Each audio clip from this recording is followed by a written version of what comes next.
الملك في علام قدسه الواسع تجلي قضى بانتشار فضله في القريب والشاسع فله الحمد الذي لدى انحشر أفراده بتعداد ولا يمل تكراره بكثرة ترداد حيث أبرز من عالم الإمكان صورة هذا الإنسان ليتشرف بوجوده ثقلان وتنتشر أشراره في الأكوان فما من سر اتصل به قلب منيب إلا من ثواب فضل الله على هذا الحبيب يا لقلب سرور قد توالى بحبيب عم الأنام نولا جل من شرف الوجود بالنور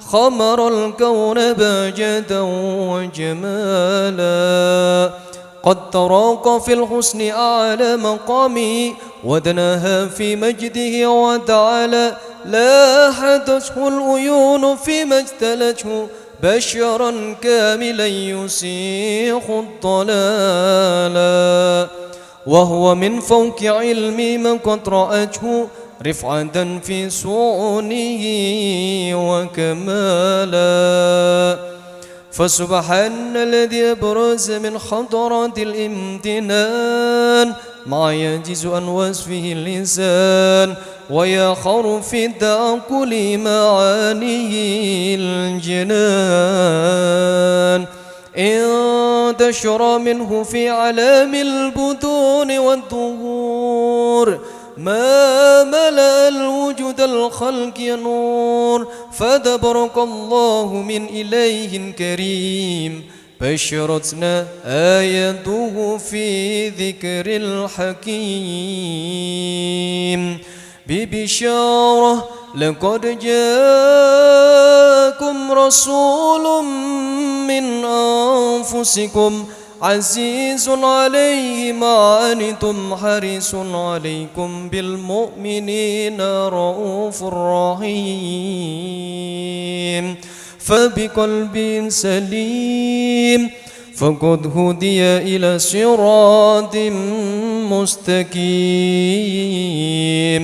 اللهم صل وسلم أشرف الصلاة وتسليم على سيدنا ونبينا محمد الرؤوف الرحيم اللهم صل وسلم وبارك عليه وعلى آله وأشهد أن لا إله إلا الله وحده لا شريك له شهادة تعرب بها الإنسان عما تضمنه الجنان من التصديق بها والإذعان تثبت بها في صدور من الإيمان قواعده وداله على أهل اليقين من سر ذلك الإذعان وتصديق شواهده وأشهد أن سيدنا محمدا الأبد صادق في قوله وفعله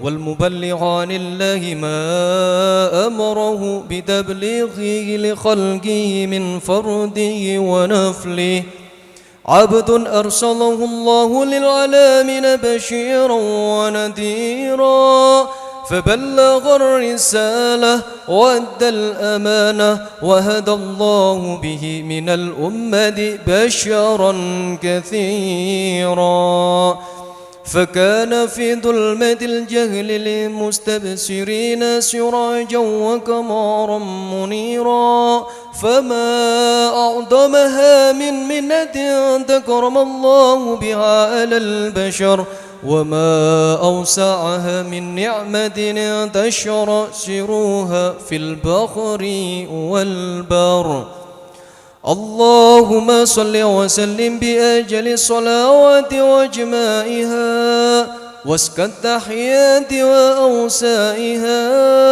على هذا العبد الذي وفى بحق العبودية وبرز فيها في علة الكمال وقام بحق الربوبية في موطن الخدمة لله وأقبل عليه غاية الإقبال صلاة يتسل بها روح المصلي عليه به فينبسط في قلبه نور سر تعلقه بحبه ويكتب بها بإن يد الله في حسبه وعلى آله وصحبه الذين ارتقوا صحوة المجد بقربه وتفيعوا دلال الشرف الأصلي بوده وحبه ما أضر الأكوان بنشر ذكراهم نسيم اللهم صل وسلم أشرف الصلاة وتسليم على سيدنا ونبينا محمد الرؤوف الرحيم اللهم صل وسلم وبارك عليه وعلى آله اللهم صل وسلم على سيدنا محمد صاحب البشرى صلاة تبشرنا بها وأهلنا وأولادنا وجميع مسايخنا ومعلمينا وطالبتنا وطالبتنا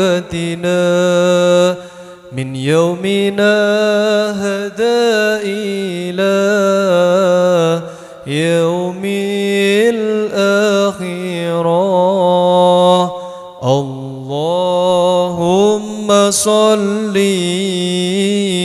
وسلم على سيدنا محمد صاحب البشرى صلاة تبشرنا بها وأهلنا وأولادنا وجميع مسايخنا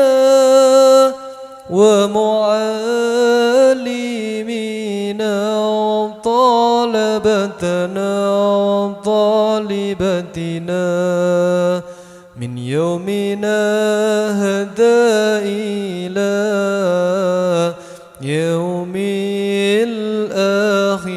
الآخرة اللهم صل وسلم على سيدنا محمد صاحب البشرى صلاة تبشرنا بها وأهلنا وأولادنا وجميع مسايخنا ومعلمينا وطالبتنا وطالبتنا من يومنا هذا إلى يوم الآخرة اللهم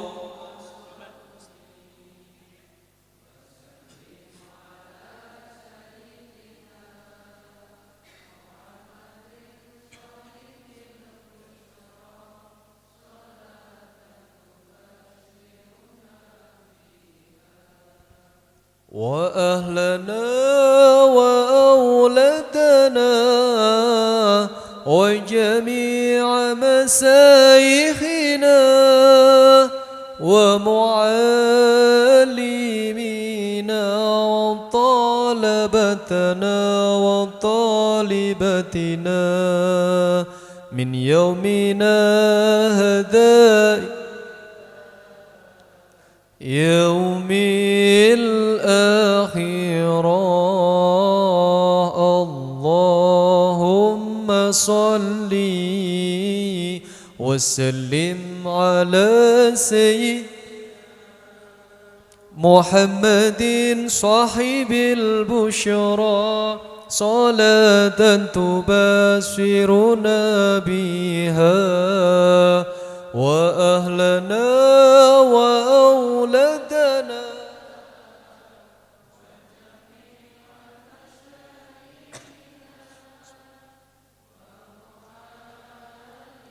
منا وطالبتنا وطالبتنا من يومنا هدى إلى يوم الآخرة اللهم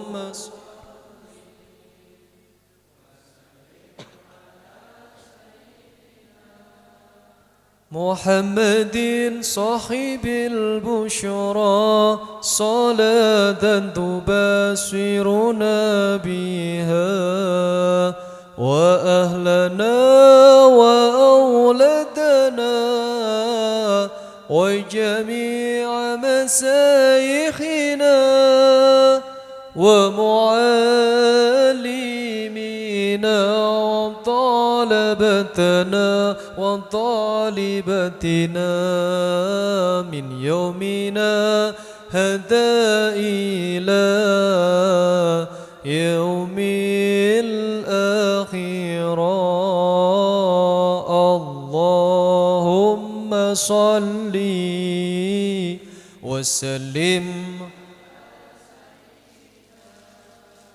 محمد صاحب البشرى صلاة تبشرنا بها وأهلنا وأولادنا وجميع مشايخنا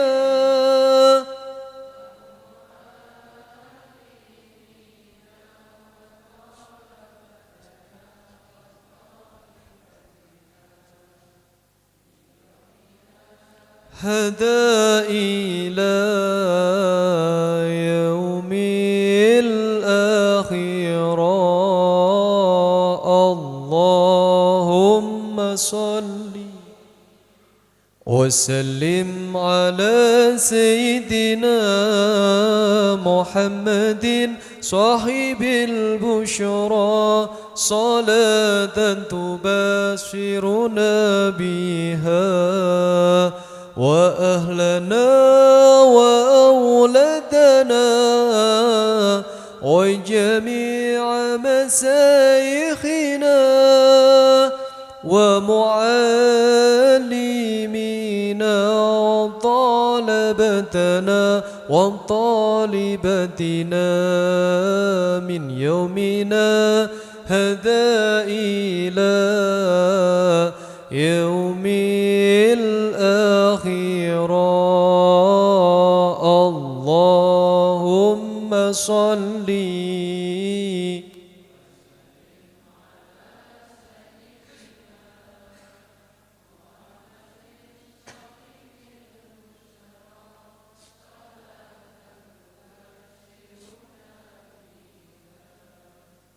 وأهلنا وأولادنا وجميع مشايخنا ومعلمينا وطالبتنا وطالبتنا من يومنا هذا إلى يوم الآخرة اللهم صل وسلم وبارك عليه وعلى آله فإن قرب أو ودئي هدى الحبيب علنت السماوات والأرضون ومن فيهن بترحيب وأمطر الجود إليه على أهل الوجود تثيد وألسنة الملائكة بتبشيري للعالمين تعيد سبحان الله والحمد لله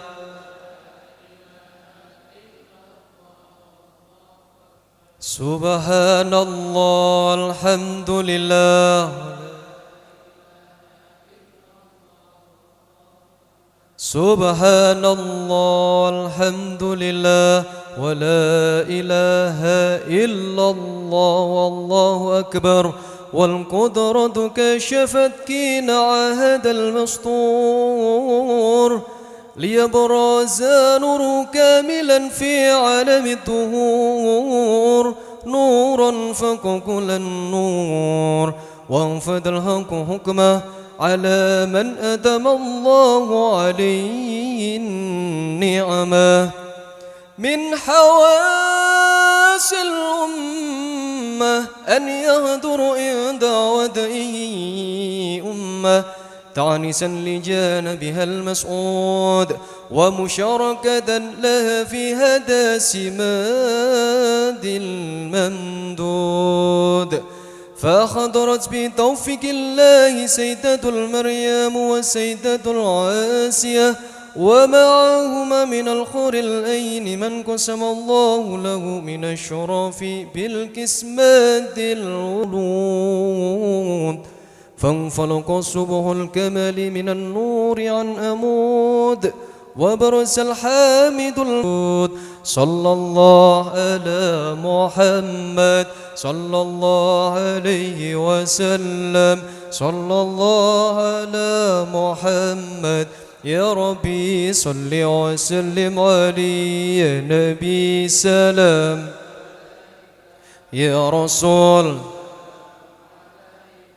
يا حبيب سلام عليك صلوات الله يا نبي سلام عليك يا رسول سلام عليك يا حبيب سلام عليك صلوات الله عليك يا نبي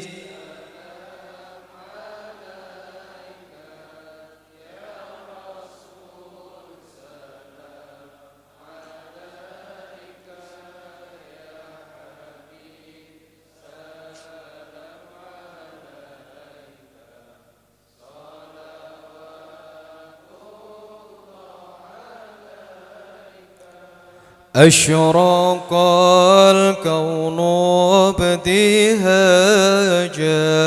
بوجود المصطفى أحمد ولأهل الكون أنس وسرور قد تجدد يا نبي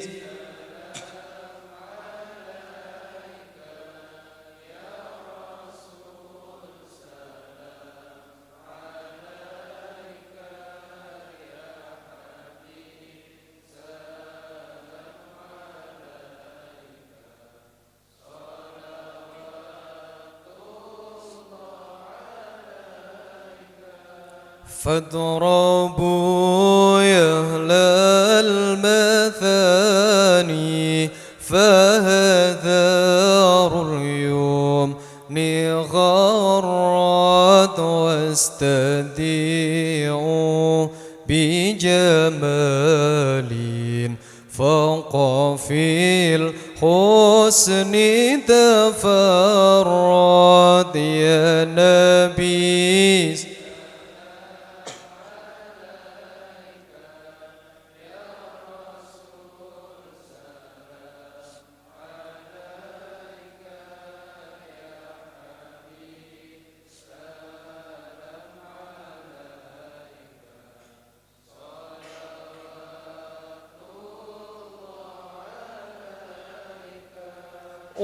ولنا البشرى بسعد مستمير ليس ينفد حيث أوتينا عطاء جماء الفخر المعبد يا نبي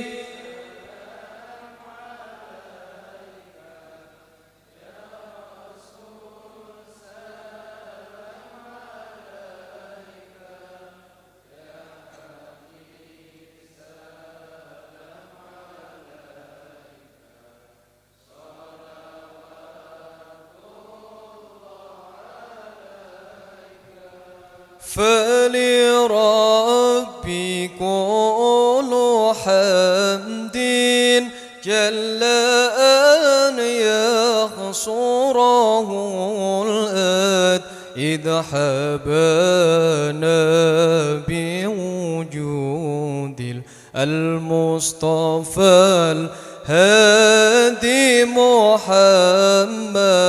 يا نبي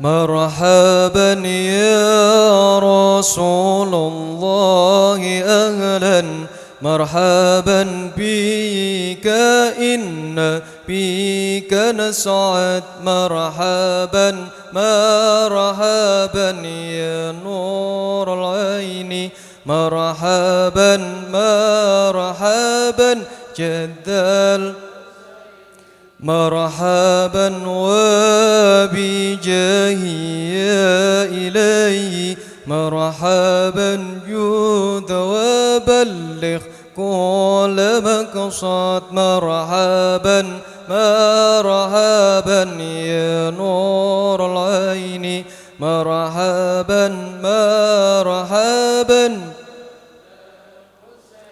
واهدنا نهج السبيل يا الله كي به نسعد ونرشد يا الله ربي فاغفر لي ذنوبي يا الله ببركة الحبيب محمد يا الله ربي بلغنا بجاهي في جوار خير مقعد يا الله ربي فاغفر لي ذنوبي يا الله ببركة الهادي محمد يا الله وصلاة الله تغشى أشرف رسل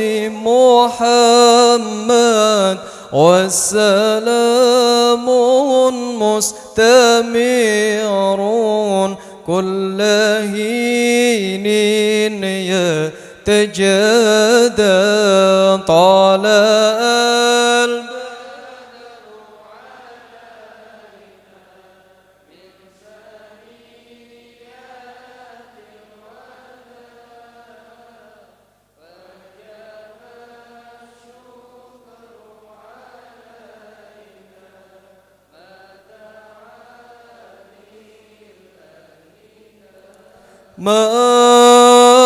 مرحبا يا مرحبا يا نور العين مرحبا جد الحسين مرحبا مرحبا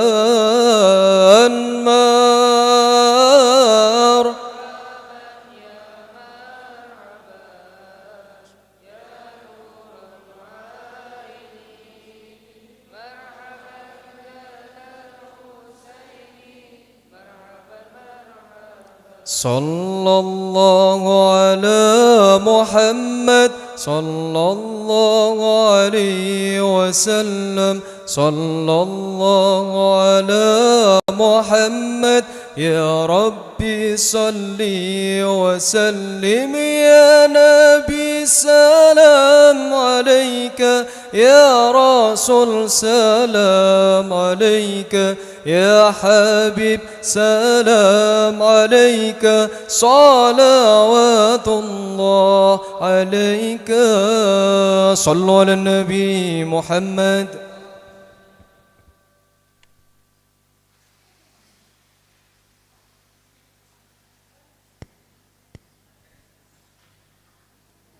Bismillahirrahmanirrahim. Assalamualaikum warahmatullahi wabarakatuh. Alhamdulillahi rabbil alamin, al-wahidul ahad, al-fardis samad, alladhi lam yalid wa lam yulad wa lam yakul lahu kufuwan ahad. Wassalatu wassalamu ala sayyidina Muhammad wa ala alihi wa sahbihi, amma ba'd. Yang kami hormati dan kami muliakan guru kita bersama Al-Ustadz Zainal Asikin, Al-Ustadz Maskur, Al-Ustadz Nurkholis, dan juga wabil khusus sahibul majlis pada malam hari ini Al-Ustadz Akbari LC, pengasuh pondok pesantren Al-Bahjah Kalimanah Purbalingga, yang sama-sama marilah kita doakan semoga Allah senantiasa berikan guru-guru kita umur yang panjang dalam ketaatan serta sehat walafiat.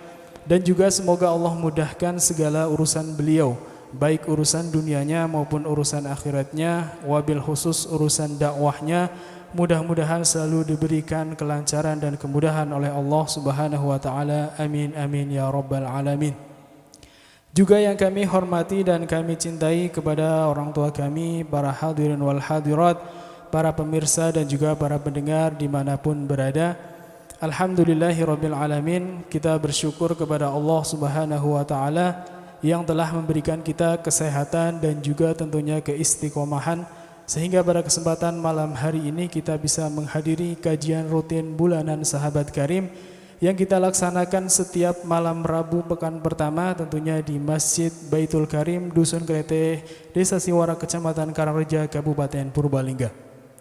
Yang kedua kalinya salawat beriring salam marilah kita sanjungkan kepada uswah kita, kepada suri tauladan kita, baginda Nabi Agung Muhammad sallallahu alaihi wasallam, kepada para keluarganya, para sahabatnya, para tabi'in, para tabi'ut tabi'in.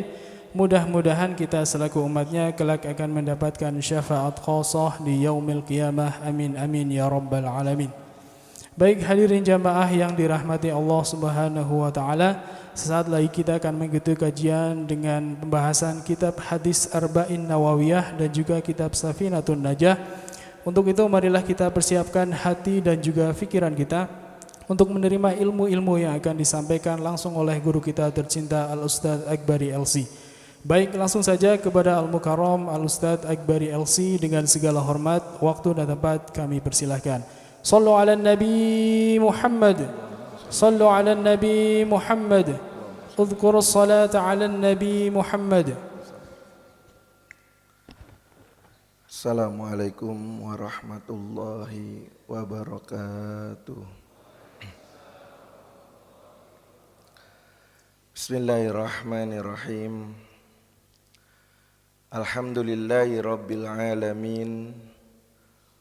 Wassalatu wassalamu ala sayyidil mursalin, sayyidina wa maulana Muhammadin sallallahu alaihi wasallam wa ala alihi wa sahbihi ajma'in.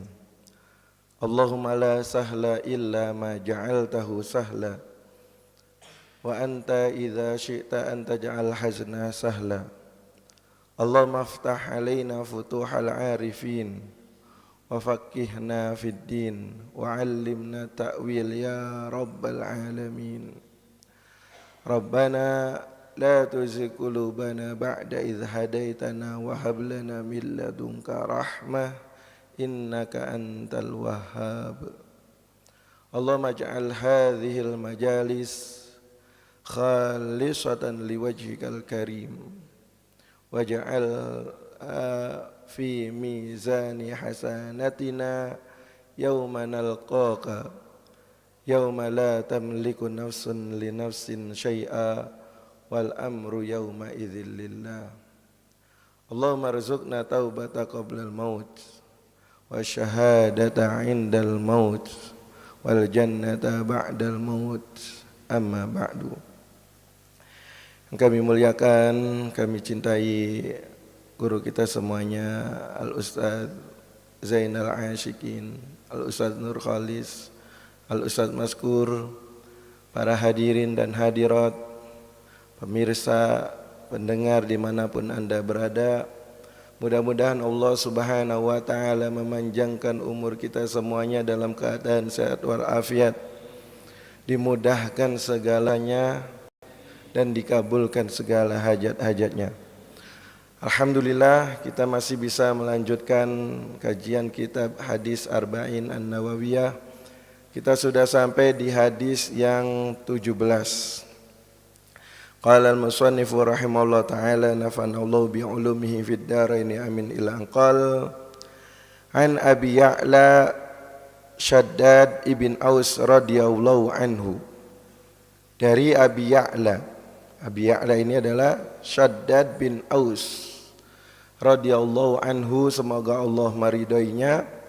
An Rasulillah sallallahu alaihi wasallam, dari Rasulullah sallallahu alaihi wasallam, qala, beliau bersabda, innallaha katabal ihsana ala kulli syai'in. Innallaha katabal ihsana ala kulli syai'in. Fa idza qataltum fa ahsinul qitlata wa idza dzabhtum fa ahsinudz dzibhata wal yuhidda ahadukum syafratahu wal yurih dzabihatahu, rawahu Muslim. Innallaha katabal ihsana, sesungguhnya Allah Subhanahu wa taala kataba. Kataba di sini yakni tolaba wa aujaba. Dia Allah meminta dan mewajibkan kepada kita semuanya al-ihsan. Ya. Al-ihsan secara bahasa ya kebaikan. Jadi Allah Subhanahu wa taala mewajibkan kepada kita kebaikan. Fi ala kulli syai'in, ya, atas segala sesuatu. Jadi al-ihsan, jadi Allah Subhanahu wa taala meminta, ya, atau mewajibkan, ya. Kataba artinya mewajibkan. Ya ayyuhalladzina amanu kutiba alaikumussyam, yani wajib. Ini bermakna aujaba atau faradha. Dia Allah Subhanahu wa taala meminta, ya, dan mewajibkan kepada kita semuanya al-ihsana, yaitu kebaikan. Ya. Ihsan di sini yaitu kita mengerjakan segala sesuatu secara sempurna. Lah itu namanya ihsan di dalam hadis ini. Bukan ihsan yang berada di dalam hadis Jibril gitu ya. Anta'budallaha ka'annaka tarahu fa in lam tastati' fa innahu yaraka. Ya, engkau beribadah menyembah Allah Subhanahu wa taala seakan-akan engkau melihat Allah. Nah, kalau belum bisa, lah pastikan Allah melihat kita. Tapi ihsan di dalam bab ini, dalam hadis ini, yaitu kita mengerjakan segala sesuatunya dengan sempurna, dengan bersungguh-sungguh, dengan serius, ya. Misal ada orang membangun rumah, tapi asal-asalan, asal ngebangun, ya. Lah itu asal ngebangun. Tapi ada orang lain yang ngebangun rumah secara sempurna. Ada pintunya, ada jendelanya, atap segala macam. Lah ihsan di sini, ya, kita mengerjakan segala sesuatu itu, mengerjakan kewajiban secara dengan sempurna. Nah, jadi Allah Subhanahu wa taala mewajibkan ini, ya. Jadi ihsan di sini ada yang wajib. Ihsan yang wajib itu kita mengerjakan sesuatu yang diwajibkan kepada kita. Baik itu menjalankan perintah Allah atau menjauhi larangan Allah, lah itu namanya ihsan yang wajib. Adapun ihsan yang sunnah yaitu penyempurnanya tadi, Nah, itu ya penyempurnanya. Karena Allah Subhanahu wa taala mewajibkan kita banyak hal, ya. Kita beramal, bermuamalah, bagaimana kita menghadapi diri kita sendiri, bagaimana kewajiban kita kepada istri kita, kepada suami kita. Ada kewajiban ya, kewajiban kepada istri, kewajiban kepada suami, kewajiban kepada anak, kewajiban kepada orang tua, ya. Allah Subhanahu wa taala memberikan kita banyak kewajiban. Lah, untuk menunaikan kewajiban tersebut, Allah menuntut kita untuk sempurna, untuk melakukan kewajibannya secara sempurna, secara sungguh-sungguh, serius, bukan asal-asalan. Sholat asal-asalan, wudu asal-asalan, lah enggak, ya. Jadi harus secara sempurna, harus dengan ihsan. Terus termometernya, timbangannya, mizannya, ya, termometernya, ukurannya ihsan ini dari mana? Ya, ihsan di sini mahasanahu asyara. Sesuatu yang dianggap baik oleh syariat, lah itu kebaikan, ya. Jadi bukan sesuatu yang dianggap baik sama akal kemudian kita sebut itu kebaikan, bukan, ya. Jadi kebaikan, tadi kan Allah Subhanahu wa taala mewajibkan kita untuk berbuat baik ala kulli syai'in. Ala di sini bermakna ila atau fi, itu ya. Ila kulli syai'in atau fi kulli syai'in. Jadi di dalam segala sesuatu atau kepada segala sesuatu kita diwajibkan oleh Allah Subhanahu wa taala untuk berbuat baik. Nah, kemudian termometernya dari mana kebaikan tersebut? Ya, tadi termometernya adalah syariat, agama Islam, ya, yang datang dari Allah Subhanahu wa taala atau dari Rasulullah, bukan sekedar dari akal. Karena meskipun menurut akal itu baik, belum tentu menurut syariat itu baik, ya. Langsung kepada contoh.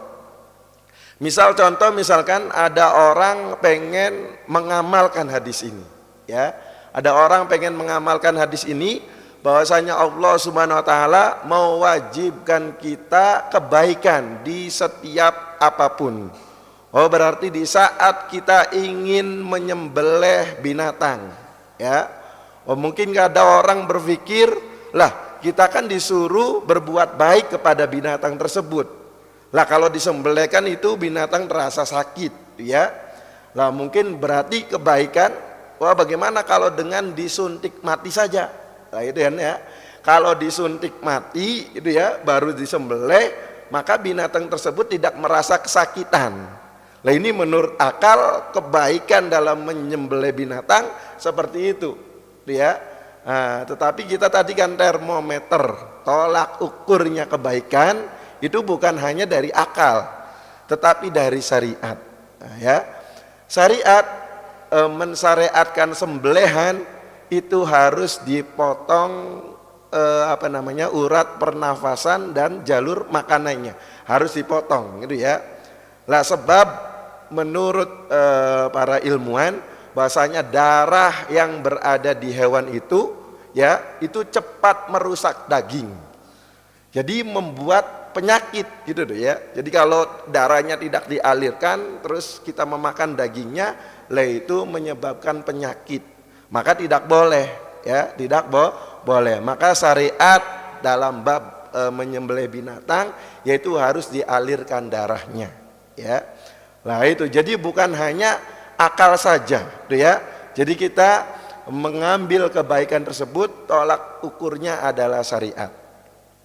Misal ada seseorang ingin berbakti kepada kedua orang tuanya, ya. Berbakti kepada orang tua wajib, tetapi ihsan sesuatu yang wajib lagi, ya.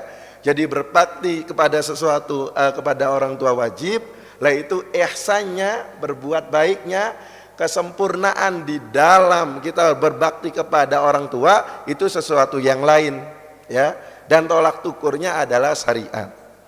Misalkan ada seorang anak menemukan bapaknya lagi mabok-mabokan, dia.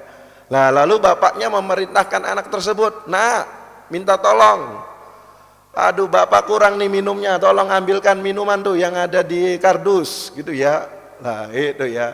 Lah menurut anak kan, aduh saya disuruh sama orang tua ini ya, berarti wajib untuk memenuhi. Lah tapi kan namun kita tolak ukur kita di sini adalah syariat, gitu ya. Maka syariat mengatakan bahwasanya tidak ada ketaatan kepada makhluk di dalam bermaksiat kepada Allah Subhanahu wa taala, ya. Jadi berbaktinya kita kepada orang tua kita di saat orang tua kita melakukan kemaksiatan, lah itu cara berbaktinya dengan tidak menolongnya, gitu ya. Dibiarkan sudah mabuk, gitu ya, dibiarkan. Nanti kapan berbaktinya lagi? Kalau orang tuanya sudah tidak mabuk. Nah kalau orang tuanya sudah tidak mabuk ya berarti kayak kita berbakti lagi. Tetapi kalau kita ngambilkan minumannya, kemudian dituangkan, dikasihkan kepada orang tua kita, lah ini namanya bukan ihsan, ya, bukan ihsan, bukan berbuat baik kepada orang tua, ya. Meskipun berbakti kepada orang tua hukumnya wajib, dipanggil sama orang tua kalau lagi sholat sunnah pun wajib dipenuhi, ya.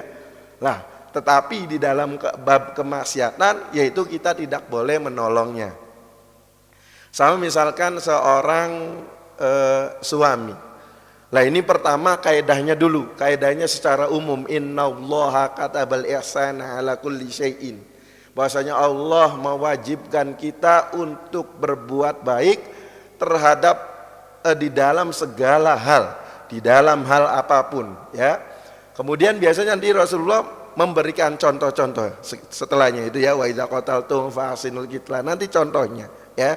Itu uslub atau cara Rasulullah SAW mengajari para sahabatnya.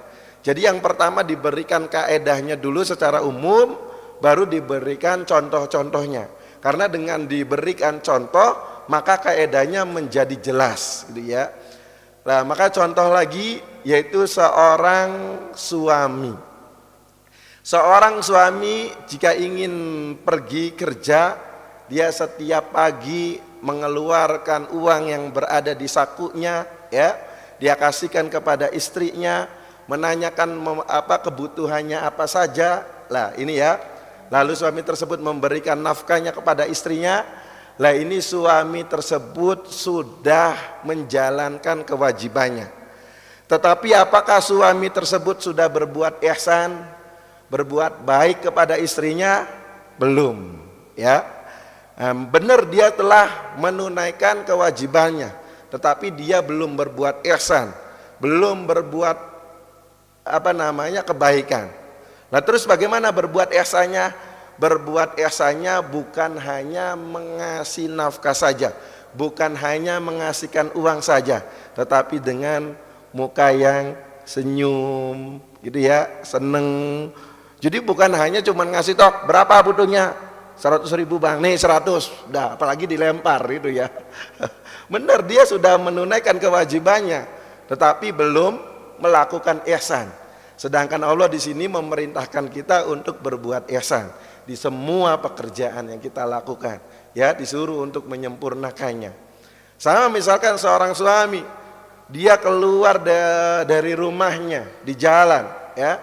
Kalau dia di jalan melihat perempuan lain, ya, maka istrinya secantik apapun, ya, itu tidak akan membuat dia ridho. Nah kenapa? Karena ya mungkin di jalan ada perempuan yang lebih cantik daripada istrinya. Nah, maka ini belum berbuat ihsan, ya. Nah, mungkin di jalan ada perempuan yang lebih cantik daripada istrinya. Mungkin perempuan tersebut yang berada di jalan dia mah tidak ngurusin anak, ya, nggak ngurusin anak, nggak ngurusin rumah, nggak bersih rumah itu ya, nggak punya suami. Jadi mungkin dari setiap keadaan selalu dalam keadaan cantik, ya.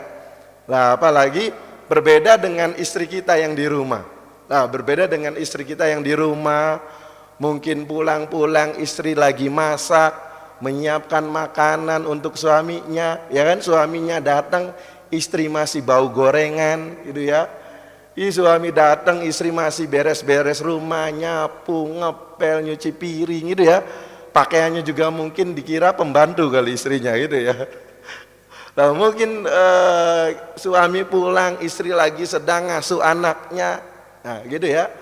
Nah ini kalau seorang suami tersebut dia di luar melihat perempuan yang lain, ya, yang tidak mempunyai tanggungan apapun, terus dibandingkan dengan istrinya, ya, yang di rumah dia sibuk mengurusin anak, mengurusin pekerjaan rumah, menyiapkan makanan untuk suami. Lah ini kalau lama kelamaan, ya, ini suami tersebut belum berbuat ihsan. Meskipun tadi suami telah memberikan nafkahnya, ngasih nafkah kepada istrinya, nah tetapi seperti ini belum berbuat ihsan. Sama seorang istri, ya. Seorang istri bukan hanya menyiapkan makanan saja untuk suaminya, ya. Tetapi di saat suaminya pergi keluar mencari nafkah, dia menjaga rumahnya, ya. Di saat suaminya datang, membuat suaminya senang, tersenyum, gitu ya. Lah, itu namanya istri yang sudah berbuat ihsan. Jadi bukan hanya istri itu menyiapkan makanan sudah. Oh, kewajiban saya hanya menyiapkan makanan misalkan. Ya. Apalagi ini nyiapin makanan cuman nyiapin air panas sama mie instan, ya. Kalau dibilang, "Neng, mana makanannya?" Itu Bang sudah ada air panas di termos, ya, sama mie instan, gitu ya. Ini apalagi nih ya, kalau udah nggak nyiapin makanan, gitu ya. Lah ini yang menyiapkan makanan saja masih belum berbuat ihsan, gitu ya. Sampai kapan? Sampai dia itu kalau suaminya pergi, dia menjaga rumahnya.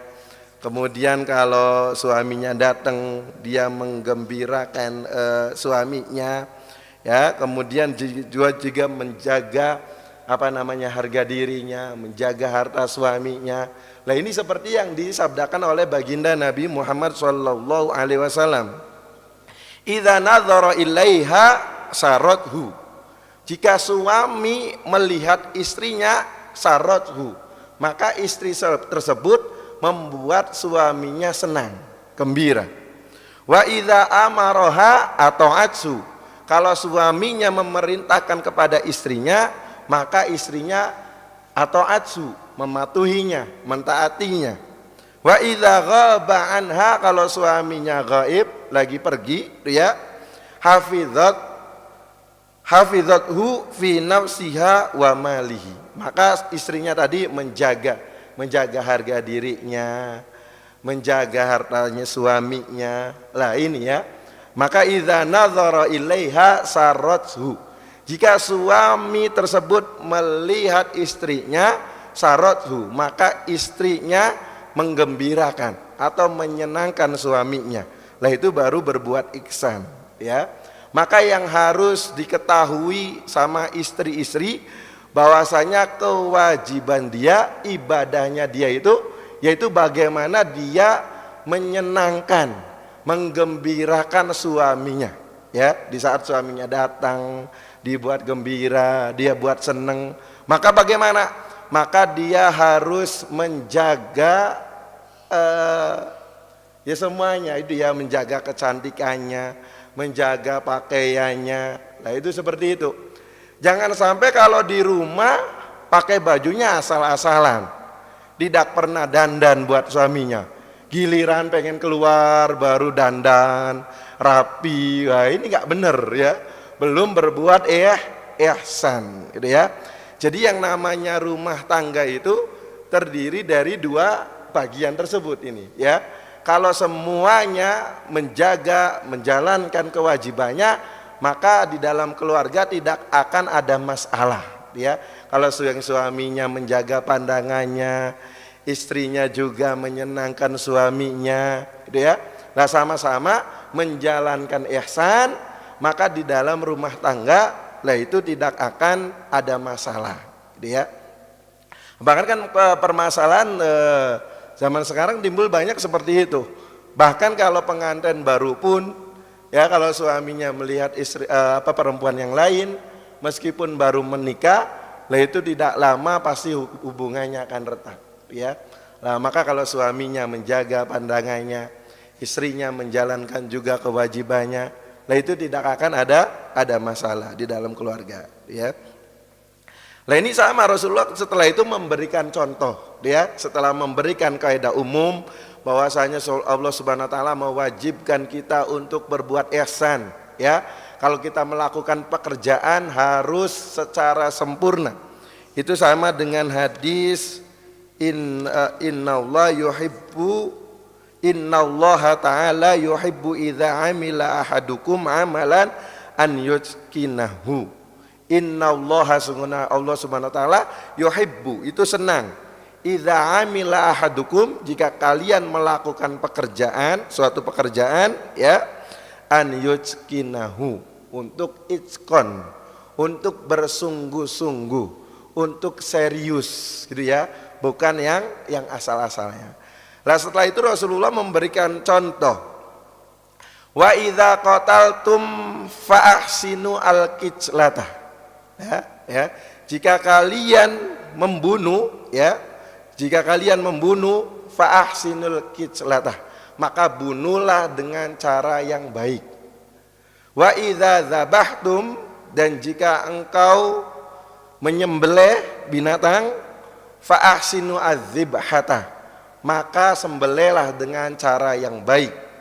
Wal yuhidda ahadukum syafratahu, hendaknya kalian menajamkan pisaunya, ya, menajamkan pisaunya. Wal yurih dzabihatahu, dan jangan disiksa binatangnya tersebut. Lah ini Islam memerintahkan, ya, di dalam kita seandainya diperbolehkan untuk membunuh, maka tetap membunuhnya dengan cara yang baik, ya. Kita diperintahkan menyembelih, tetap menyembelihnya juga dengan cara yang baik. Nah, sampai masalah membunuh dan menyembelih saja kita harus berbuat baik di dalam hal tersebut, ya. Kenapa Rasulullah SAW memberikan dua contoh ini, yaitu membunuh dan menyembelih, ya.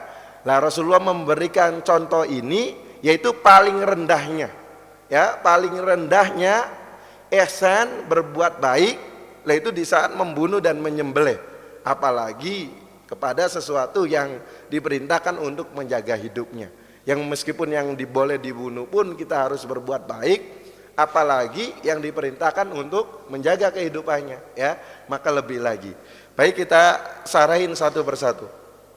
Wa idza qataltum fa ahsinu al-qitlatah, jika kalian membunuh, ya, fa ahsinu al-qitlatah, maka bunuhlah dengan cara yang baik. Al-qitlah ini isim hayat, ya, keadaan, maka bunuhlah dengan cara yang baik. Nah, meskipun di dalam keadaan Allah mengizinkan kita, membolehkan kita membunuh, baik itu membunuh orang ataupun membunuh binatang, ya, sesuatu yang disyariatkan seperti apa? Seperti kisos. Misalkan ada orang membunuh orang lain secara sengaja, ya, maka ini harus dikisos, harus dibunuh lagi, ya. Atau secara haddan, ada orang murtad, orang Islam keluar dari Islam, murtad dia, masuk ke agama orang kafir, ya, maka dimintain taubat. Kalau tidak mau bertobat, ya, tidak mau kembali ke Islam, maka harus dibunuh, haddan, gitu ya, secara had. Atau orang yang meninggalkan sholat, hukuman orang yang meninggalkan sholat yaitu dengan cara dibunuh, tetapi setelah dimintain taubat, ya. Lah, hukum meninggalkan sholat ada dua macam, kan, ya. Yang pertama, meninggalkan sholat dia meyakini sholat tidak wajib. Bapak ibu kok nggak sholat? Sholat kan nggak wajib. Rukun Islam kan cuma 3, syahadat, puasa, zakat, ya. Lah, ini dia meyakini sholat tidak wajib, ya, maka harus dibunuh, dia hukumannya dibunuh, dia. Jadi sebagian orang Islam meyakini rukun Islamnya cuma 3. Nah, ini bukan orang Islam, meskipun namanya Islam, bukan Islam, ya. Rukunnya Islam ya 5, syahadat, sholat, zakat, puasa, haji. Nah, di saat ada orang kok rukun Islamnya cuma 3, meskipun namanya Islam, bukan Islam, Islam, itu ya. Sama dengan hukumnya meninggalkan sholat. Berarti kalau dia meyakini sholat itu bukan rukun Islam, nggak wajib itu sholat, ya. Lah maka dimintain tobat dulu, ya, dimintain tobat, sholat, diancam kalau nggak sholat dibunuh, itu ya. Sudah diancam seperti itu, maksa tetap tidak sholat. Nah setelah mengeluarkan daripada waktu uzur, ya misalkan dia meninggalkan sholat maghrib belum dibunuh, sampai kapan? Sampai dia sudah keluar waktu isya, karena ini waktu uzur, gitu ya, waktu jamak. Nah setelah dia meninggalkan sholat isya dan maghrib, gitu ya, yang bisa dijamak. Nah kalau tetap sudah diancam, tetap nggak mau sholat, maka ini dibunuh hukumannya, gitu ya. Dan dia termasuk orang kafir karena meyakini sholat tidak wajib, maka tidak boleh dikuburkan di kuburan orang Islam, ya. Yang kedua, ada orang meninggalkan sholat tapi males-malesan. Oh kenapa nggak sholat? Males, ya, berat, ya. Oh itu berarti benar, ya. Wa innaha lakabiratun illa 'alal khashi'in. Kata Allah Subhanahu wa taala, salat itu perkara yang besar, perkara yang berat, ya, illa 'alal khashi'in, kecuali bagi orang-orang yang khusyuk saja. Padahal enggak bawa apa-apa ini salat, apakah bawa padi 1 kilo atau 10 kilo itu ya. Ngangkat padi 1 karung, 1 kintal masih kuat, gitu ya. Salat enggak bawa apa-apa, males, gitu ya. Lah maka disuruh tobat juga. Tobat enggak? Diancam. Sholat, kalau nggak sholat dibunuh, ya. Tetap maksa nggak sholat dibunuh, ya. Atau orang kafir harbi, ada orang kafir memerangi orang Islam, ya, maka kita juga memerangi dia, lah, membunuh dia. Lah di saat kita diperbolehkan membunuh pun itu harus dengan cara yang baik, ya, bukan asal membunuh. Dengan cara yang baik itu bagaimana? Tidak boleh dipotong-potong, apa itu namanya, iya, nggak boleh dimutilasi, ya. Misalkan orang tersebut kan tadi boleh dibunuh, itu ya, karena sebab-sebab syariat tadi, dikisos dan sebagainya. Meskipun demikian tidak boleh dipotong-potong, lehernya dipotong, tangannya dicincang-cincang, dimutilasi, itu nggak boleh, tidak boleh, ya. Bunuh dengan cara yang baik, dengan pedang misalkan dipenggal lehernya, ya. Atau dia membunuhnya dengan cara menembak, ditembak lagi. Harus ditentukan dulu mana dulu nih sama dokter, ya, bagian jantungnya. Jadi sekali tembak itu ya langsung meninggal. Bukan asal ditembak sini kepala gitu, ya. Orangnya masih sekarat itu. Lah itu namanya bukan ihsan, bukan berbuat baik, gitu ya. Nah itu meskipun seperti itu, kita tetap diperintahkan untuk berbuat baik. Dengan cara apa? Tidak boleh dibakar. Lah ini kan harus dikisos nih. Oh kita bakar saja, nggak boleh, ya, karena tidak boleh membakar kecuali Tuhan yang memiliki api tersebut, ya. Nah sama di saat kita pengen membunuh binatang pun, yang boleh kita bunuh itu tetap harus dengan cara yang baik, ya. Nggak boleh dibakar, nggak boleh. Oh banyak semut gitu ya, nyalain api dibakar, nggak boleh, ya, haram itu ya, nggak boleh. Itu ya. Ya dengan cara yang yang baik. Bagaimana? Misalkan disemprot dengan apa kayak gitu, ya. Lah itu tetap sama. Misalkan ada ular gitu, ya. Ada ular kalau masuk ke pemukiman ya itu boleh dibunuh. Tetapi kalau ularnya di sawah ya berada di habitatnya dia ya nggak boleh dibunuh, gitu ya. Seandainya masuk pun ke sini harus sekiranya langsung 1 kali pedang itu, ya, langsung meninggal, gitu ya. Sama kalau membunuh cicak pun harus 1 kali bantingan langsung meninggal, ya, bukan disiksa itu, ya, coba disilet-silet, gitu ya. Lah nggak boleh, ya. Maka dalam hal kita diperbolehkan membunuh pun masih diperintahkan oleh Allah Subhanahu wa taala untuk berbuat baik, ya. Apalagi di dalam hal yang kita berbuat baik itu, ya, maka harus dengan ihsan. Wa idza dzabhtum fa ahsinu adzibhata. Kemudian jika kalian menyembelih binatang, fa ahsinu adzibhata, maka sembelihlah dengan cara yang baik. Ya, dengan cara yang baik tadi nggak boleh dengan disuntik mati itu, ya, baru disembelih seperti tadi kan, nggak boleh, tetap harus disembelih, ya, diputuskan urat pernapasan dan saluran makanannya itu dipotong, ya. Lah maka dengan cara yang baik, ya. Wal yuhidda ahadukum syafratahu. Hendaknya ditajamkan pisaunya. Pisaunya harus ditajamkan, ya. Wal yurih zabihatahu, tidak boleh diazab, tidak boleh disiksa. Bayangkan kalau pisaunya itu ketul itu ya, nyembelih ayam gosot ya. Itu kasihan itu ayamnya itu ya. Maka ini kalau pisaunya ketul itu ya, sehingga menyiksa ayam tersebut ya. Nah ini hukumnya haram. Hukumnya haram itu ya, dosa, nggak boleh menyiksa binatang itu ya. Nah, kalau ya pisaunya agak tajam ya, nggak tajam banget ya, sunnah saja itu ya. Padahal kan kalau pisaunya tajam enak gitu dia, langsung seret gitu ya. Nyembelih kambing pun kalau goloknya tajam, pisaunya tajam itu langsung seret gitu ya, langsung putus sudah ya. Lah itu Islam mengajarkan di dalam hal menyembelih pun harus caranya yang baik ya. Tidak boleh dengan pisau yang tumpul, nggak boleh. Bahkan malah hukumnya haram. Lah di saat kita menajamkan pisaunya juga lagi diasah itu apa ya? Sama diasah ya. Lagi ngasah pisaunya itu tidak boleh dilihat sama binatangnya tersebut. Oh itu ya, Islam seperti itu sampai masya Allah itu ya. Masalah sembelihan aja ini nggak ada, makanya agama yang baik kecuali Islam ini ya.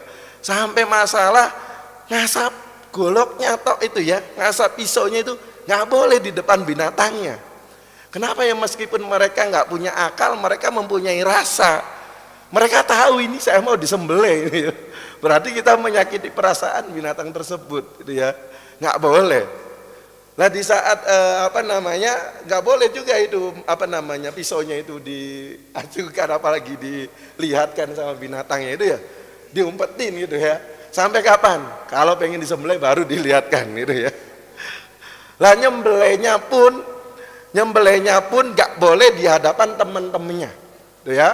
Nggak boleh di hadapan teman-temannya itu ya. Nyembelih ayam misalkan di kandang ayam di tengah-tengah itu ya, disaksikan sama ayam-ayam yang lain, itu nggak boleh itu ya, bukan ihsan. Lah di saat menarik binatangnya pun nggak boleh itu telinganya itu, narik kambing itu telinganya ditarik gede gitu ya, nggak boleh itu ya. Mungkin jadi itu diikat itu ya, ditarik dengan cara yang halus. Nggak boleh dengan cara yang kasar, apalagi sampai dibanting gitu ya. Lah itu Islam mengajarkan seperti itu ya. Kita kepada binatang pun seperti itu. Bahkan kita di saat kita itu menaiki kendaraan, menaikin kuda, keledai, menaikin kerbau dan sebagainya. Lah itu di saat kitanya berhenti ya, di saat kitanya berhenti, lah kalau nggak ada hajat itu disuruh turun sampai segitunya. Jadi bukan kitanya di atas kuda, Pak beli es gitu ya, ST gitu ya, ST jumbo gitu ya. Nah itu kalau nggak ada hajat pun kita diperintahkan untuk turun, nggak boleh tetap berada di atas kendaraan tersebut ya. Nggak boleh juga kita membebani binatang lebih daripada kemampuannya. Kuda ini hanya bisa dia bebannya hanya 25 kilo karena kecil misalkan, atau 50 kilo. Kita kasih 100 kilo nggak boleh. Ya. Nah, itu Islam dalam hal-hal terhadap binatang kita harus berbuat baik ya, apalagi kepada manusia. Itu agama Islam. Maka ya bukan agama Islam ya sama manusia yang nggak seperti itu, apalagi sama binatang gitu ya. Kalau agama Islam sama binatang aja diperintahkan seperti itu, apalagi sama manusia. Nah Islam di saat perangan pun, di saat ada orang kafir yang memerangin kita memerangin mereka, itu mempunyai aturan. Di antaranya itu tidak boleh membunuh orang tua, tidak boleh membunuh wanita, tidak boleh membunuh anak-anak, ya, tidak boleh membunuh ahli ibadah, itu tidak boleh. Ya di dalam Islam. Nah itu di luar Islam ya. Nah, maka kalau kita bandingkan ya itu tidak ada rasa ihsannya ya, terhadap manusia saja nggak ada rasa ihsannya. Anak kecil kepalanya dibenggal, kakinya dipotong, tangannya dipotong ya. Perempuan semuanya dibunuh, orang tua juga dibunuh, anak-anak dibantai semuanya. Nah itu kan bukan Islam.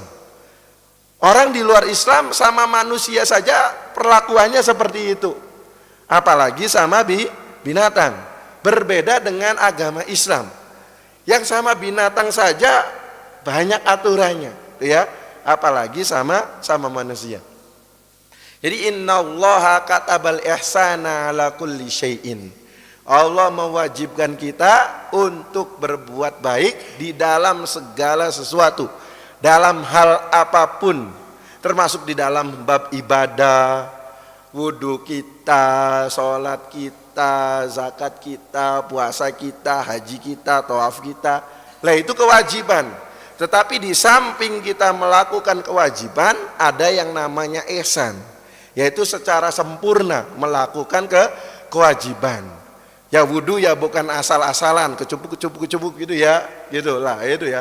Harus sunah-sunahnya juga dilakukan. Harus ada ihsannya di dalam berwudu, ya.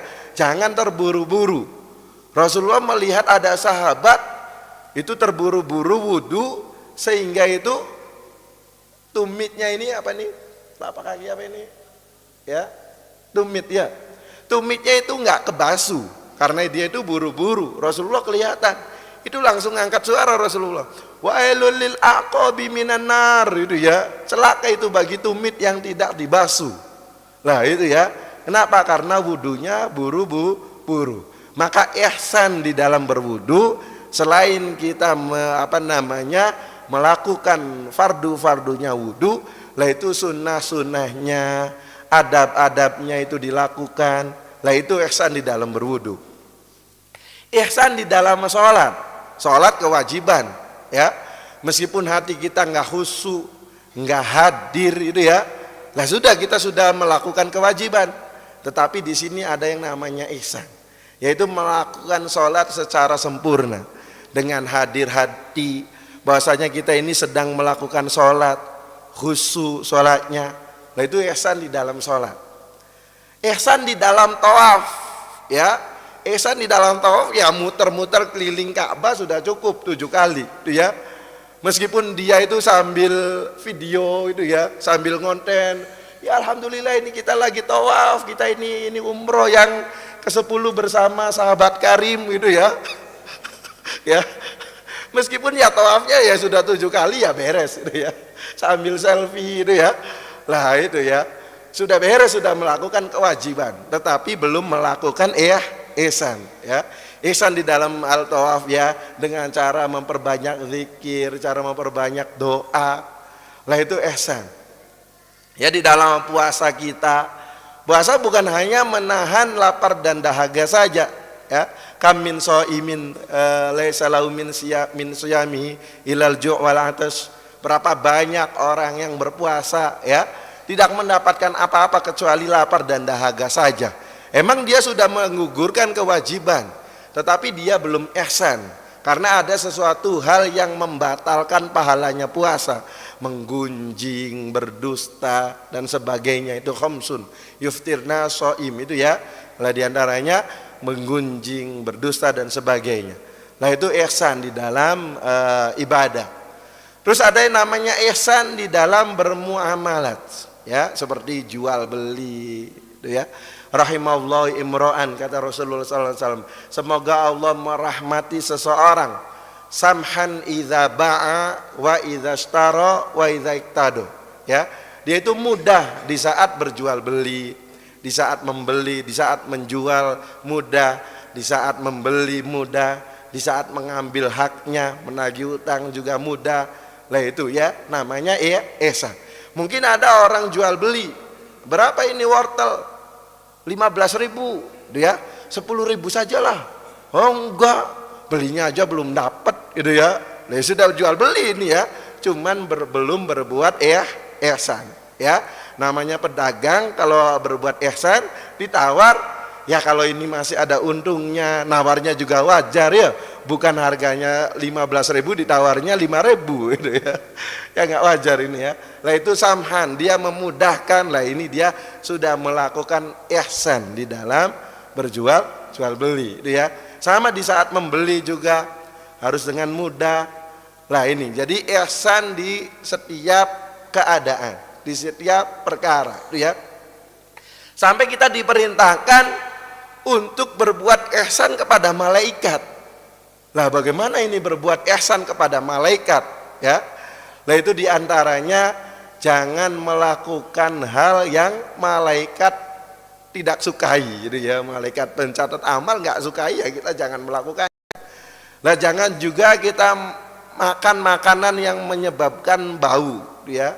Karena ya malaikat juga merasa terganggu sebagaimana manusia terganggu. Misalkan kalau kita makan makanan yang membuat bau mulut, lah itu manusia terganggu. Lah sama malaikat juga terganggu. Jadi ihsannya kita kepada malaikat yaitu dengan cara tidak melakukan hal yang tidak disenangi oleh malaikat, tidak makan sesuatu yang bau, ya. Lah itu ihsan kita kepada malaikat. Nah, kita juga disuruh berbuat ihsan kepada jin. Oh, ini bagaimana ini ya? Assalamualaikum ayuhan nabi wa rahmatullahi wa ala ibadillahi as-solihin wa ala ibadillahi as-solihin. Lah itu kita berdoa seperti itu. Lah, itu termasuk mendoakan jin dan manusia yang soleh, ya. Jadi innallaha katabal ihsana ala kulli syai'in. Allah Subhanahu wa taala mewajibkan atau meminta kita untuk berbuat ihsan, ya. Berbuat ihsan tadi itqon gitu ya, secara sempurna, secara serius, sungguh-sungguh di dalam kita melakukan segala hal, ya. Ala kulli syai'in, yakni ala di sini bimakna ila atau fi. Wallahu a'lam bishawab. Kemudian kita sudah nyampe di fasal haid, ya. Bismillahirrahmanirrahim. Qala al-musannifu rahimahullah ta'ala nafanallahu bi'ulumihi fid dharaini amin ila qal faslun fasal aqallul haidi yaumun wa lailatun, ya.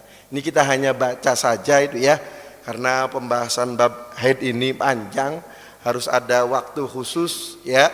Nah, Buya punya buku, ya, Cerdas Memahami Darah Wanita, itu ya, bisa dibaca. Nah, nanti ya harus ada pengajian khusus mungkin bisa itu, ya, karena ini ada hubungannya dengan ibadah, ya. Banyakan perempuan diantaranya di dalam bab ini ada masalah turuwul mani', datangnya sesuatu yang mencegah orang dari sholat seperti haid, ya. Misalkan dia haid, kan tadinya yang wajib sholat maka tidak boleh sholat, bahkan ini haram gitu, ya. Jadi mempelajari ilmu haid wajib bagi perempuan, ya. Kenapa? Karena ada urusannya dengan ibadah. Yang bagi laki-laki kalau ada urusannya dengan perempuan, dia punya anak perempuan, punya istri perempuan, ya sama wajib mempelajari ilmu haid gitu, ya, karena ada hubungannya dengan ibadah. Banyak perempuan salah paham, ya, salah paham gitu, ya. Jadi misalkan kalau dia sekarang jam 9, kalau belum sholat isya, ya, kemudian dia datang haid, lah itu nggak boleh sholat. Maka sholat isyanya wajib diqodho, ya. Kenapa? Karena dia sudah menemukan waktu yang cukup untuk bersuci dan sholat 4 rakaat, kok dia belum sholat, akhirnya kan haid. Lah maka sholat isya yang ini wajib diqodho. Sebagian perempuan nggak paham gitu. Pak Ustadz, kan kita diperintahkan untuk mengqodho puasa, kalau sholat tidak diqodho. Lah iya, emang sholat tidak diqodho, cuman permasalahannya kan kita sudah datang waktu isya, kemudian perempuan tadi belum sholat isya, kemudian datang bulan, datang haid gitu kan. Lah berarti sudah wajib sholat. Lah maka ini namanya masalah turubul mani', itu ya, datangnya hal yang melarang dia sholat. Nah terus nanti ada permasalahan zawalul mani', hilangnya, ya, sesuatu yang melarang dia sholat tersebut, seperti sembuh dari haid, ya. Nah misalkan kalau perempuan tadi sebelum maghrib, ya, ada waktu sekedar takbir Allahu Akbar, ternyata haidnya berhenti, berhenti, maka dia selain wajib sholat asar, maka sholat zuhurnya juga wajib diqodho, wajib sholat juga, wajib dilakukan juga, ya. Lah, itu seperti itu. Namanya zawalul mani'. Nah, maka wajib mempelajari ilmu haid. Tapi ini kitabnya kecil itu ya. Jadi kita baca yang ada di kitab saja. Aqallul haidi yaumun wa lailatun. Paling sedikitnya haid yaitu sehari semalam. 2 alias 24 jam ya. Kalau sekarang jam 9, kapan dimulai ini sehari semalam ini? Ya dimulai dari dia haidnya. Kalau dia haidnya itu jam 9, maka dimulainya dari jam 9 lagi. Lah nanti kalau jam 9 lagi besok, lah itu baru sehari semalam gitu ya. Jadi paling sedikitnya haid sehari semalam yaitu 24 jam. Kalau kurang dari 24 jam dalam waktu 15 hari, maka bukan haid. Meskipun setiap hari keluar darah 1 menit, 1 menit, lihat 15 hari kan cuman 15 menit, ya. Nah itu bukan haid. Karena paling sedikitnya darah haid itu 1 hari 1 malam atau 24 jam. Kalau darahnya dalam waktu 15 hari itu ternyata kurang dari 24 jam, maka bukan haid. Ya, wajib semua dikodo itu sholatnya yang ditinggalkan. Berarti dia istihadah, gitu ya. Wa ghalibuhu sittun aw sab'un. Dan kebiasaannya 6 atau 7 hari. Nah, kebiasaan perempuan haid 6 atau 7 hari. Nah, ini namanya kebiasaan haid ini setiap daerah berbeda-beda. Ini tuh yang dituliskan 6 atau 7 hari ya di negeri penulisnya tersebut, di negara orang yang menulisnya tersebut. Mungkin di negara yang lain, di negeri yang lain kebiasaan haidnya cuma 3 hari ya atau 10 hari, beda-beda ya. Sesuai dengan perubahan cuacanya, panas, dingin, perbedaan makanannya itu ya. Maka setiap negara berbeda-beda kebiasaannya. Jadi nggak semuanya 6 atau 7. Jadi yang dituliskan ini ya untuk yang berada di Indonesia, Hadramut itu biasanya 6 atau 7 hari. Wa aktsaruhu 15 yauman bilayaliha. Dan paling banyaknya haid yaitu 15 hari. 15 malam, ya. Yaitu 24 kali 15 itu paling banyaknya haid. Jadi kalau ada orang dari tanggal 1 sampai tanggal 15 keluar darah, semuanya haid. Semuanya haid. Meskipun darahnya warnanya berbeda-beda, 5 hari hitam, 5 hari merah, 5 hari keruh itu ya. Selagi itu masih dalam waktu 15, berarti semuanya haid ya. Jadi paling banyaknya haid 15. Lah di saat lebih dari 15, lah ini yang bermasalah ya. Maka bukan yang 15-nya haid. Misalkan ada perempuan keluar darahnya 20 hari. Kan paling banyaknya haid 15 hari. Berarti 5 harinya istihadah katanya. Bukan ya. Bukan seperti itu ya. Cara penghitungannya bukan seperti itu. Nanti di bab istihadah ada 7 macam ya. Ada mubtadi'ah yaitu mumayyiza ghairu mumayyiza, ada mu'tada mumayyiza ghairu mumayyiza itu ya. Nah itu pembahasan yang panjang itu ya. Yang pentingnya sih intinya kalau lebih dari 15, kalau lebih dari 15-nya ya istihadah. Cuman 15-nya ini bukan hanya haid saja. Yaitu sudah bercampur antara haid dengan istihadah ya. Nanti akan dibahas kalau pembahasan yang lebar itu ya. Aqallu tuhri bainal haidataini 15 yauman. Paling sedikitnya suci di antara 2 haid yaitu 15 hari ya. Jadi kalau misalkan perempuan 10 hari keluar darah, 10 hari. Kemudian 10 hari kemudian ini suci ya. Kemudian 10 harinya lagi keluar darah lagi, maka 10 hari yang kedua ini yang keluar darah bukan semuanya haid. Kenapa? Karena baru sucinya 10 hari. Sedangkan syaratnya suci di antara 2 haid harus 15 hari. Maka 10 hari ya yang keluar darah yang kedua ini 5 harinya untuk menyempurnakan yang suci 5 hari yang setelahnya itu haid yang kedua, gitu ya. Jadi paling sedikitnya suci antara 2 haid yaitu 15 hari. Wa ghalibuhu arba'atun wa ishruna yauman aw thalathatun wa ishruna yauman.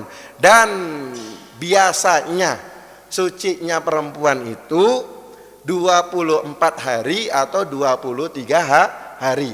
Kalau haidnya 7 hari ya berarti dia sucinya 23 hari. Kalau haidnya itu 6 hari ya berarti dia sucinya 24 hari. Wala hadda li aktsarihi, dan paling banyaknya masa suci itu nggak ada batasannya. Mungkin seorang perempuan keluar darah sebentar, habis itu bertahun-tahun tidak keluar haid. Ya, jadi masa suci itu nggak ada batasnya. Wala hadda li aktsarihi. Aqallun nifasi majjah, paling sedikitnya nifas yaitu sebentar, ya. Waktunya sebentar atau keluarnya itu cuma 1 hentakan, itu ya, darah nifasnya. Nah itu sudah dianggap nifas, ya, paling sedikitnya nifas. Wa ghalibuhu arba'una yauman, dan kebiasaannya orang nifas yaitu 40 hari. Lah itu sama, berbeda negara ya berbeda lagi kebiasaannya. Mungkin kebiasaannya di negara lain ya cuma 10 hari, 20 hari, gitu ya. Nah di sini kebiasaannya 40 hari. Wa aktsaruhu sittuna yauman, dan paling banyaknya nifas yaitu 60 hari, ya. Maka kalau lebih dari 60 hari, lah ini sudah bercampur antara darah haid dengan nifas dengan istihadah. Lah itu semua sudah diterangkan di bukunya Buya di Cerdas Memahami Darah Wanita, itu ya. Nanti kalau pembahasan yang kitab yang lebih dari ini insyaallah diterangkan secara detail. Wallahu a'lam bishawab. Baik, Masya Allah, syukuran jazilan kami haturkan kepada guru kita Ustadz Akbari LC atas ilmu yang disampaikan. Baik, hadirin jamaah, selanjutnya kita akan memasuki sesi tanya jawab. Kami persilahkan kepada hadirin jamaah yang ingin memberikan pertanyaan. Baik, sambil menunggu nampaknya juga sudah banyak masuk pertanyaan. Ada 3 pertanyaan masuk. Yang pertama, Assalamualaikum warahmatullahi wabarakatuh. Waalaikumsalam warahmatullahi. Dari hamba Allah di Purbalingga. Ustadz izin bertanya, bagaimana cara menghilangkan rasa nggak enakan terhadap orang-orang di sekeliling kita ketika kita diajak ikut andil dalam kegiatan yang bertentangan dengan syariat Islam? Mohon pencerahannya Ustadz. Wassalamualaikum warahmatullahi wabarakatuh. Waalaikumsalam warahmatullahi wabarakatuh. Lah itu tadi, itu ya, misalkan bermasyarakat atau berteman, kita kan harus ada namanya hak dan kewajiban. Nah di samping kita melakukan kewajiban tersebut ada ihsan. Lah ihsan tadi kan timbangannya atau tolak ukurnya, termometernya adalah syariat. Nah di saat kita diajak bermaksiat misalkan, ya, narkocur misalkan, ya, narkoba dan ngecur gitu ya misalkan, wah nggak enak nih temen ini, best friend ini ya, temen apa namanya, temen dekat itu ya, waduh diajak temen nih nggak enak gitu ya, kalau nggak mau bisa selek ini ya, bisa bermusuhan itu ya.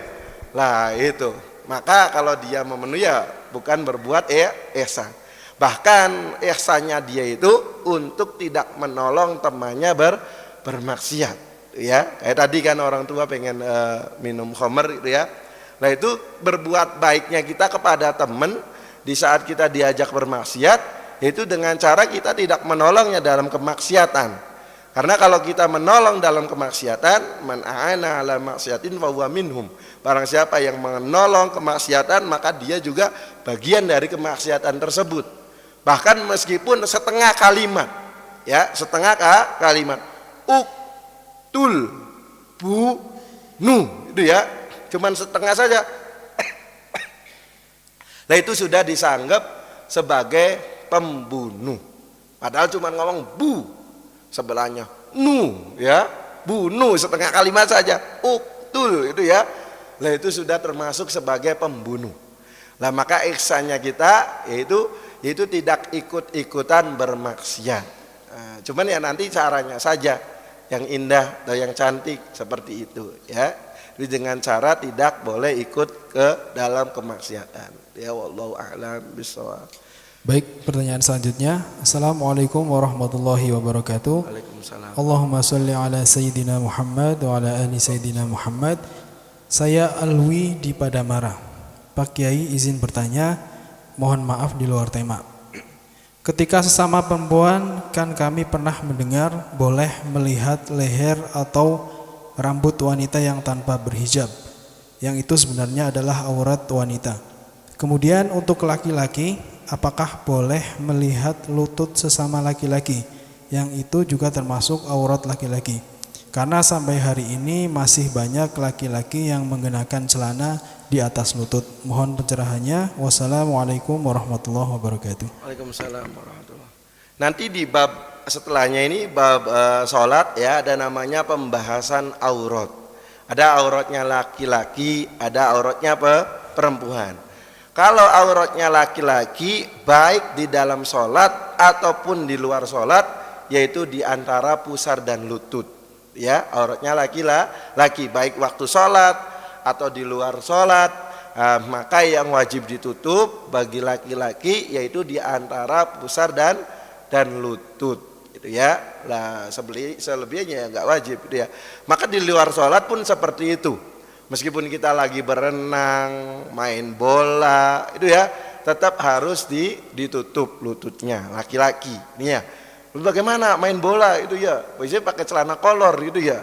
Ya nggak apa-apa pakai celana kolor, mungkin ya pakai legging atau pakai keni gitu ya. Jadi pas dengkulnya ikutan di lututnya ikut ditutup. Orang anak pondok aja main bola, tapi kan pakai celana panjang kalau anak pondok gitu ya. Tetap main bola, tetapi aurat juga tetap ditutup. Sama anak pondok juga kalau liburan berenang gitu ya, anak santri berenang gitu ya.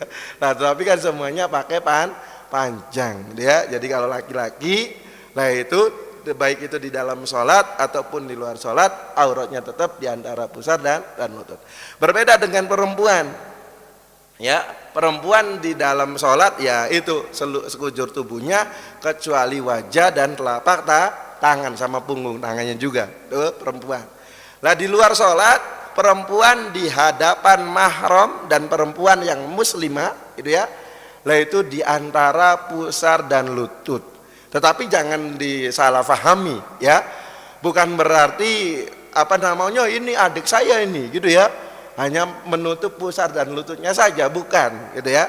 Jadi ulama mengatakan seperti itu tuh seandainya yang namanya keluarga ya kan, kakak kita masak gitu ya, perempuan kakak kita perempuan masak gitu kan ya, suka dibuka tangannya gitu tuh. Nah, dia gitu. Nah, seandainya kalau kesingkap terbuka, lah itu ya masih bukan aurat ya untuk laki-laki yang mahram atau perempuan yang muslimah. Jadi sesama perempuan muslimah yaitu auratnya di antara pusar dan lutut. Ya tapi masa pakaian nutupnya itu tok, itu ya nggak pantas.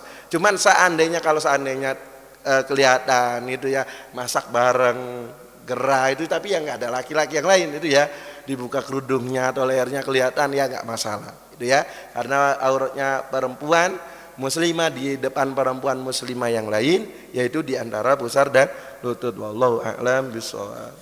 Baik, pertanyaan terakhir Ustaz. Assalamualaikum warahmatullahi wabarakatuh. Waalaikumsalam warahmatullahi. Ustaz, mohon pencerahannya. Saat ini kita sudah masuk di bulan Agustus, yang mana pada biasanya banyak sekali acara-acara yang diadakan oleh pemerintah atau dari masyarakat sendiri. Kami meminta nasihat Ustaz, apa saja yang boleh kita ikuti dan apa saja yang harus kita hindari dalam menyikapi peringatan 17 Agustus. Terima kasih atas jawabannya Ustadz. Semoga Ustadz beserta keluarga selalu diberikan lindungan oleh Allah Subhanahu wa taala.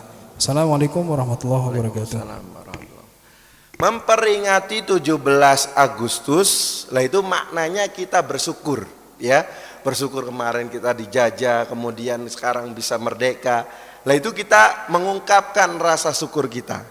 Cuman kan namanya syukur itu kan pengertiannya yaitu menggunakan nikmat dari Allah ini ya sesuai dengan yang diridhoi Allah. Itu namanya bersyukur. Di saat kita merayakan 17 Agustus, yaitu kegiatan-kegiatan atau hal-halnya harus yang diridhoi sama Allah Subhanahu wa taala. Bukan memperingati 17 Agustus narkocur gitu ya, pesta miras ya, pesta judi dan sebagainya, buka aurat dan sebagainya lah, ya itu bukan ya, tidak diridhoi oleh Allah Subhanahu wa taala. Maka di saat mengadakan permainan pun gitu ya, lah ini harus yang diridhoi Allah Subhanahu wa taala. Misalkan permainan bola misalkan ya. Nah itu misalkan ada daftarnya, nah ini daftarnya, ini uang daftarnya jangan dijadikan hadiah. Kalau semuanya ini misalkan 8 tim itu ya, daftar nanti yang menang ini dapat uang tersebut ya sama dengan berjudi ya. Tapi misalkan 8 tim ini ada uang pendaftaran, tapi untuk operasional pas main bola disediain es teh itu ya, air mineral, nah itu ya nggak masalah. Ya usahakan hadiahnya ya dari panitia misalkan itu ya, jadi harus sesuai dengan yang diridhoi Allah. Nah main bolanya tadi misalkan ya harus tetap menutup aurat, celananya kolor tapi dipakai keni misalkan, atau pakai apa namanya jeans itu ya, yang celana yang panjang itu yang gitu ya, tapi tetap menutup aurat tadi, celana panjang. Nah ini kan bagus, berarti nanti merubah kebiasaan yang tadinya main bola buka aurat menjadi menutup aurat. Nah ini kan namanya juga olahraga itu ya. Maka ya kegiatan-kegiatan lomba-lombanya bukan yang bertentangan dengan syariat ya. Bukan laki dan perempuan yang bukan mahram itu ya, apa namanya, tabrakan, meledakkan balon dan sebagainya. Lah itu ya. Nah maka yang seperti itu tidak boleh ya. Jadi yang penting itu acaranya yang diridhoi oleh Allah Subhanahu wa taala. Wallahu a'lam bishawab. Bisa ditutup dengan doa keberkahan.